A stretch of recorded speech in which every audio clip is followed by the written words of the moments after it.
Hello, hello. Magandang hapon po sa inyong lahat.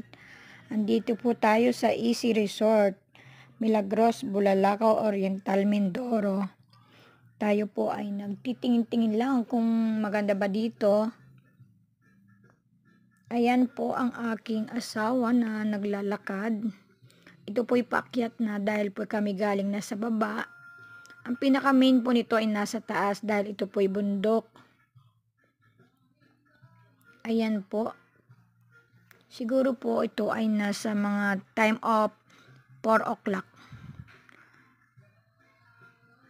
Hirap na hirap po maglakad dito. Sobrang taas.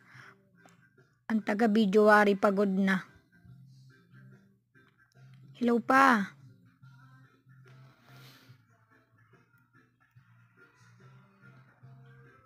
Ayan po at sobrang ganda naman po dito pala. Kaso ito yung na-renovate pa po nila kasi hindi pa po tapos. Kaya tingin-tingin lang.